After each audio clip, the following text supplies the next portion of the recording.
अभी मंत्री जी के जवाब के अंदर मंत्री जी ने लिखा है, प्रदेश के स्व-वित्त पोषित प्राथमिक उच्चतम विद्यालयों के शुल्क निर्धारण के नियम हेतु अधिसूचना 1891/79 V181 के 10/18 एक उन्होंने उसका वो दे दिया अधिसूचना का। मेरा अध्यक्ष जी इतना कहना है, ये आपने अधिसूचना जारी की, लेकिन इसका इम्प्लीमेंट हो रहा है या नहीं हो रहा है, आप इस पे कार्रवाई कर रहे हैं या नहीं कर रहे हैं, तो ये सर सदन में जवाब जरूर आना चाहिए। दूसरा सर, वो जमाना अलग था कि जब राजा महाराजा बड़े बड़े लोगों के बच्चे पढ़ा करते थे।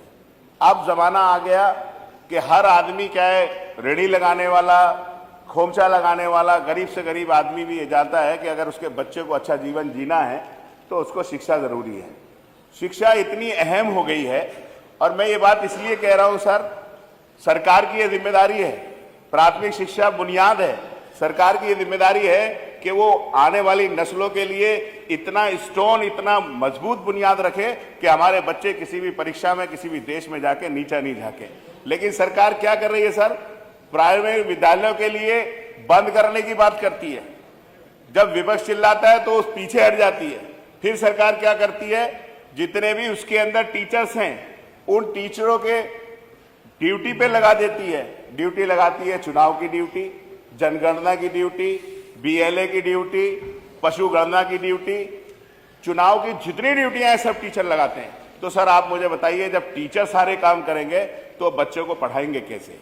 मेरा इतना कहना है सर, जो ये सरकार ने कोटा फिक्स किया हुआ है, जो प्राइवेट स्कूल हैं, जो बड़े बड़े बिल्डिंग उन्होंने बना रखी है 5 स्टार के माने, नोएडा में चले जाओ, गाजियाबाद में चले जाओ, मुरादाबाद में चले जाओ, उत्तर प्रदेश के बरेली में चले जाओ, हर बड़े मेट्रो सिटी के अंदर चले जाइए।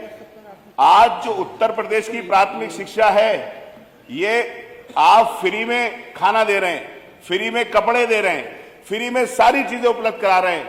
लेकिन माननीय मंत्री जी, आपको ये सोचना पड़ेगा, विचार करना पड़ेगा कि आखिर वो बच्चे, गरीब आदमी भी अपना बच्चा उस स्कूल में क्यों नहीं पढ़ाना चाह रहा। इसलिए नहीं पढ़ाना चाह रहा कि जो वहां पढ़ाई की गुणवत्ता है वो आपने अच्छी नहीं कर रखी है। आप टीचरों को सुविधा नहीं देते। शिक्षा मित्रों के पेट पे सरकार ने लात मार दी।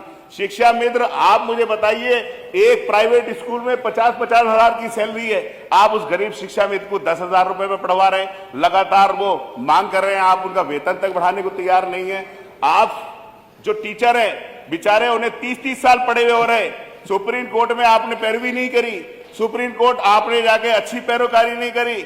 सुप्रीम कोर्ट ने आदेश कर दिया कि टेट की परीक्षा, सुपर टेट की परीक्षा उन्हें पास करनी पड़ेगी। अब वो बुढ़ापे में जाकर टेट की तैयारी करेंगे और परीक्षा पास करेंगे। तो आपको पैरोकारी करनी चाहिए।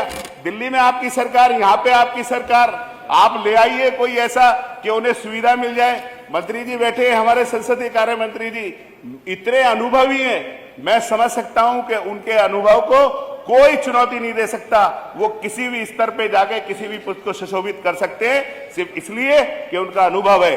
जबकि शिक्षा मित्र, उनका अनुभव 15-15 साल का है, लेकिन आप उन्हें वेतन का तैयार नहीं है। मैं आपसे कहना चाहूंगा कि मेरे यहाँ पे आप कुछ पूछ लो। सेंट मैरी, मेरा सवाल है, saint Mary school, CL Gupta school, Springfield school, Shirdi Sai school, Shri Gandhi school, public school, Rani Pitam school, PMS school, summer valley school, Crofton public school, न जाने कितने स्कूल ऐसे हैं जहां पे प्रवेश ऐसे मिलता है किसी बच्चे को जैसे पता चला कि उसे IAS की परीक्षा पास करनी पड़ेगी, PCS की परीक्षा पास करनी पड़ेगी, और इतने शुल्क देने पड़ते हैं उन लोगों को, इतने शुल्क। अभी बताया हमारे साथी ने कि बस की फीस अलग, जो किताबें हैं अलग।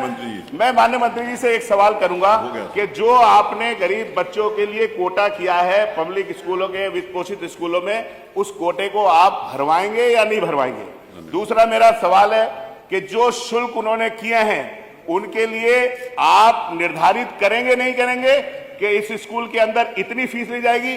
सर 1-1 लाख रुपए, 1.5 लाख रुपए फीस है बड़े बड़े स्कूलों की। आपसे अनुरोध है कि गरीबों की हित की सरकार बताने वाले आदमियों को जरूर सोचना चाहिए कि गरीब के बच्चे पढ़ेंगे।